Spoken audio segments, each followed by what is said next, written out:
आम पारादीप ठारे माँ सारला पीठ आम बुलीजा माँ सारला पीठ आस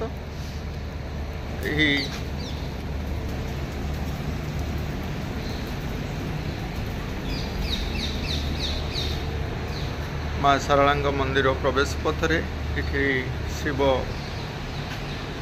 को नृत्य एपटे हनुमान ये माँ पीठ मंदिर प्रवेश द्वार जे माँ सारला नाम नामित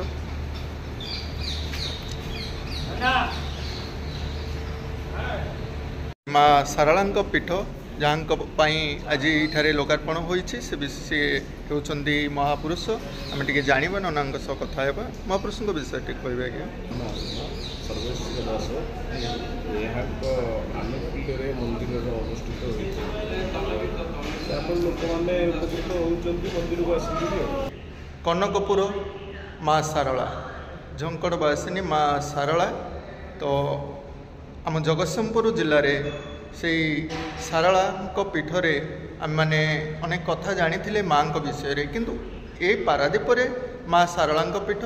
किपरि एठारे माँ स्थापना होती ना माँ आविर्भाव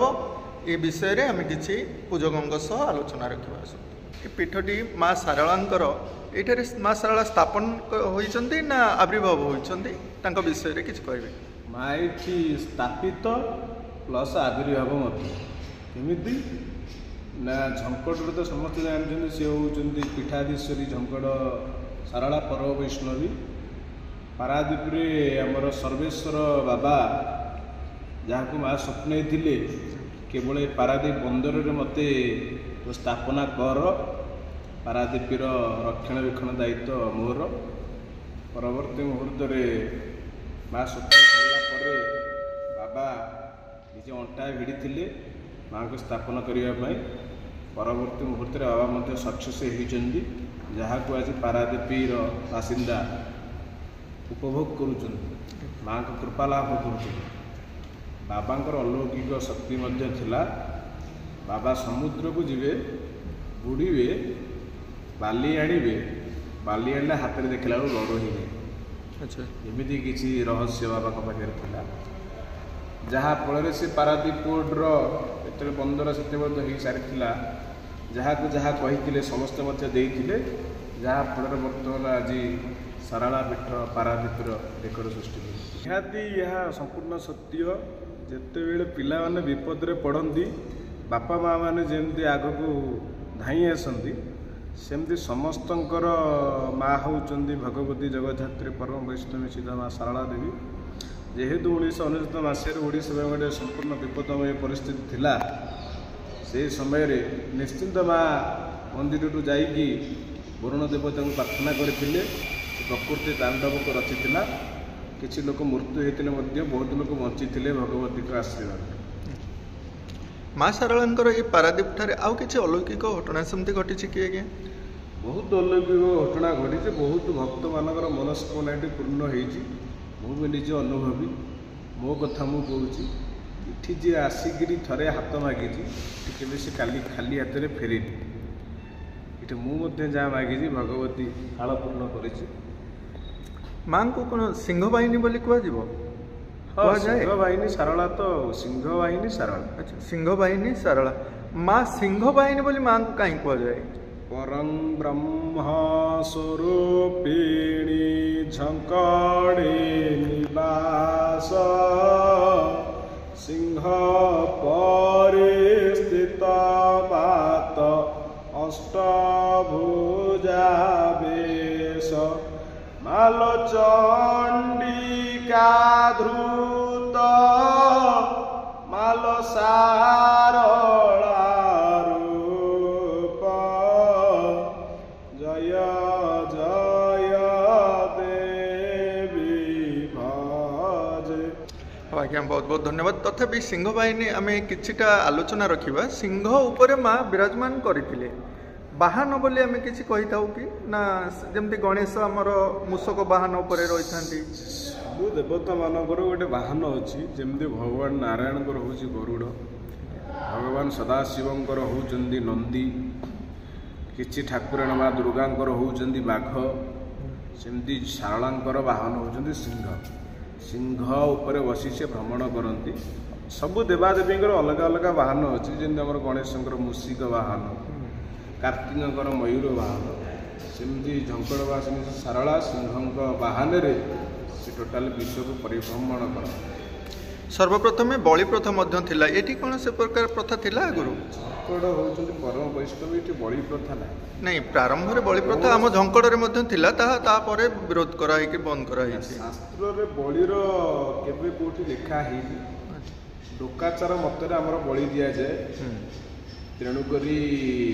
ସେମିତି କିଛି ନାହିଁ। ବଳିର କୌଣସି ଦେବାଦେବୀ କହନ୍ତିନି କି କୌଣସି ଜନ୍ତୁକୁ ଆଣିକିରି ମୋ ପାଖରେ ବଳି ଦିଏ ତା ରକ୍ତ ମୁଁ ପିଏ।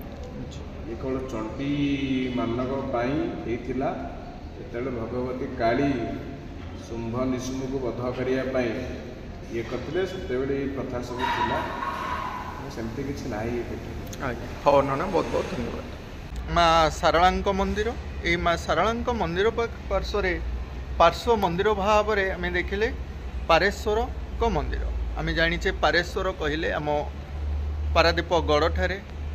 ନିମିଡ଼ି ଗ୍ରାମରେ ପ୍ରଭୁ ପାରେଶ୍ୱରଙ୍କର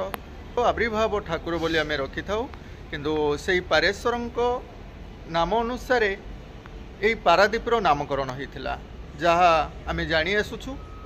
ତ ପାରାଦୀପର ନାମକରଣ ଯଦି ପାରେଶ୍ୱରଙ୍କ ନାମ ଅନୁସାରେ ହେଇଥିଲା, ସେଇଥିପାଇଁ ଏହି ପାରାଦୀପ ବନ୍ଦରଠାରେ ବା ଏହି ପାରାଦୀପଠାରେ ପାରେଶ୍ୱରଙ୍କର ମନ୍ଦିର ମଧ୍ୟ କରାଯାଇଛି। ଏହି ପାରେଶ୍ୱରଙ୍କ ଆମର ମୂଳପୀଠ ଯାହା ଅଛି ଆବିର୍ଭାବ ସ୍ଥଳୀ, ସେଇ ଉଦୟବଟଠାରେ ପାରେଶ୍ୱରଙ୍କର ପୀଠ ବା ପାରାଦୀପ ଗଡ଼ଠାରେ ସେଇ ପାରେଶ୍ୱରଙ୍କ ଠାରୁ ଆଜ୍ଞାମାଳ ଆସି ଏଇଠାରେ ପାରେଶ୍ୱରଙ୍କର ସ୍ଥାପନ କରାଯାଇଛି। ଏଇଠି ସ୍ଥାପିତ ହୋଇଛନ୍ତି। ପାରେଶ୍ୱରଙ୍କ ନାମ ଅନୁସାରେ ପାରାଦୀପର ନାମ ହୋଇଛି, ସେଥିପାଇଁ ପାରାଦୀପଠାରେ ଆଣି ପାରେଶ୍ୱରଙ୍କୁ ସ୍ଥାପନ କରାଯାଇଛି। ଏଇଠି ପାରେଶ୍ୱରଙ୍କର କିଛି ପୂଜା ପର୍ବ କିଛି ରହୁଛି? ଆଚ୍ଛା,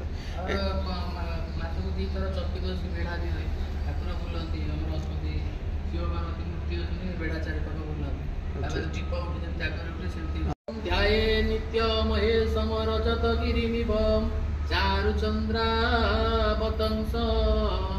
रत्नकल्प जलांग परशुमृगवग धीतिहस्त प्रसन्न चर्मासन समस्तातुत मरगणे पृथिवास पिनाक विषादं विश्ववन्द्यं निखिलभयहरं पंचवक्र त्रिनेत्र। अलौकिक शक्ति सेमती किछि नना आपण फील करिसंती एठारे? ए भीतर पर्सरे आपण सर्प दर्शन करिसंती, तो तापरे आपण जो खोलिला परे भीतर दर्शन कले से सर्प बाहर को चली गले ना भीतर? अरे भीतर बाहर किंतु जाई ना। ए शक्तिटी अच्छे जहाँ भी हो शिवंकर आमे जो कही था कौन बाहन ना सर्प कौन कहवा? आज्ञा वृषभ हेले बाहन, सर्प हेले अच्छा ना जो गरल पान करथिले कंठरे धारण करथिले सर्प बासुकी जाई से गरल पाई तांको बेकरे रहिथिले। प्रभु पारेश्वरंक विषय किसी जानिले आ किसी कथा रही जे आमे देखि आसीचे एठारे अनेक देवादेवींकर प्रतिमूर्ति खोदित होइचे। आज्ञा नना हम टिके जानिबा एठी जो रहिचंदी ई प्रतिमूर्ति सब कोन? ई तो नवग्रह। अच्छा, एठी हमर शिव एवं सती शिवंक पाद पूजा करबा को आसुचंदी। एठी कोन हिचे आज्ञा? एटा होची सती हमर दाह होला परे जो दक्ष यज्ञ है, दाह होला परे शिव तांको धरि के तांडव क्रोधित होला परे शिव ता धरि तांडव करूछंदी। एठी शिवंक पुत्र गणपति गणेश मध्य अछंदी, पूजा करछंदी जे महादेवंको पूजा करूछंदी। अच्छा अच्छा, शिवलिंग को पूजा करूछंदी नै कि माने 12 वर्षर यदि तुम तेजस्वी पुत्र चाहू ताले 12 वर्ष बचिबो, आ यदि माने मूर्ख पुत्र चाहू ताले अधिक 100 वर्ष बचिबो। से पहले हमर तेजस्वी पुत्र हो कि 12 वर्ष दरकार तेजस्वी पुत्र हो, से पे ताको देले तापर ताको 12 वर्ष होला ताको जन्म नबा कहले, तापर ताको महादेव ताको बापा कहले जे तू महादेव को तपस्या करे महादेव तोरे बचेबे। अच्छा महादेव पाखे नौ से पंचायत जप करते जमा आई नहीं पारे महादेव आसिक रक्षा कले हम पूरा चिरंजीवी करदे पूरा अच्छा अच्छा जम मध्य आसछन्ती तांको नवा पई नै कि जमा होछन्ती मृत्युर देवता ना कोन एठी प्रभु राम सेठी रावण मध्य पूजा करूछन्ती हमर ए जो गछ उपरे हमर जीवन तो किछ मिललानी कौन कले बोले राति जाई पारे बाट पाइले गोटे गछ ऊपर चढ़े से गछरा बेल गछ बोली सी जानना चढ़ीगला कहले राति यदि किए गोटे आसो पानी पानी पीए आम से मारिकी नेबी बेल गछ चलले किसी न आइला गोटे गोटे माने बसिले कौन विरक्त लगे गोटे गोटे पतर छिड़ेकी पकईली तलू पकईले तले गोटे लिंग अच्छी बोली जानना जमी 108 होगला शिव से दिन पूरा जागर रही 108 एमती होगला शिव आविर्भाव होगा दर्शन देकी आशीर्वाद। अच्छा बहुत बढ़िया कथा आज्ञा एठी राम राम ना आपण को छुआ नना परी लागुचन केते वर्ष बयस हो 30 वर्ष पढ़ा पढ़ी कले कि हां मु छुआळू हमर मैट्रिक सप्तम अष्टम हमर ठाकुर सेवा आज गाँ रे महादेव अच्छा महादेव पूजा पूजी करे पाठ पढ़े पाठ ग्रेजुएशन करी गोटे महादेव मध्य आकर्षला पाठ चाकरी पे आशा पूजा पूजी कर पूजा ऊपर आपण माने जाउछन हो ना बहुत बहुत बहुत बढ़िया कथा बहुत बहुत धन्यवाद माँ को पीठरे एठारे मध्य अनेक देवादेवी